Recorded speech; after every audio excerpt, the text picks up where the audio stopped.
Okay, so now that you know how to draw walls, what about those more complex cave systems where you have underlying and overlying passages? How do you go about representing that? And typically on most cave maps, that's done with dotted lines. So in this tutorial, we're going to look at how to create a wall with dotted lines, how to draw an underlying cave passage. In this map that we're looking at here, it's a very simple section of a cave. There are no underlying or overlying passages. So we're just going to pretend that this passage here happens to have something going underneath it at this point. So to begin, what I'm going to do is I'm going to grab my pencil tool just like we did earlier. Let's make sure we're on the walls layer, and I can do that by either clicking on an object on the walls layer, or I can go into my layers palette and make sure that my walls layer is active. Now if you remember from the last tutorial, if I were to just start right here, maybe drawing a line, say it intersects right there, all of a sudden I'm going to undo that line. So I need to click off of it. Let's see, I've got all these locked, so I should be able to click off and still stay on the walls layer. And let's say my passage comes in like this, and then right about here it intersects. And we have another segment that comes right here. Maybe there's something weird going off there. And there's this intersection or overlap. Alright, so I've drawn my walls. Now what I need to do at this point, I'm going to need to cut this up because I can't, on a single line, I can't have part of it be dotted and the other part not. So I need to separate these lines. And what I'm going to do is use the scissors tool, which is, let's see if we can find it here. Scissors, where are you? There we go.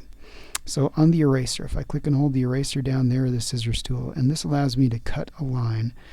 Not the knife tool. The knife tool is more for complex shapes. Scissors tool you can use for a line. So I'm going to grab my scissors tool, and all I need to do, I've selected the line here, and I'm just going to click on about the section where I want it to split. So right there. Now you notice that these are two separate lines. I'm going to come down here and click right about there. So that's one way to do it. Another way that I could do, I'm going to go ahead and delete this, is really I could have just started drawing my line, stopped right there, maybe drawn over here, and come back and done this middle. Now I've got three segments. So that's another option that you have.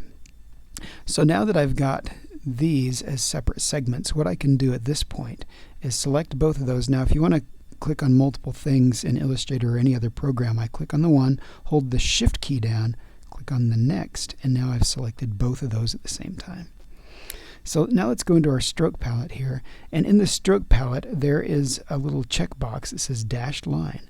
If I click that, it makes it a dashed line. And then I have control over here to say, well, how big do I want the dashes to be and how big do I want the gaps to be? So I could say I want it to be a 3-point. So now you notice it's much smaller.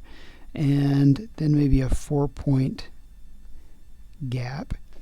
And I could even do it even more complex by saying, okay, well then I want a 4-point and then a 6-point. So now it starts creating weird dashes. Really, in most cases, you're just going to need to do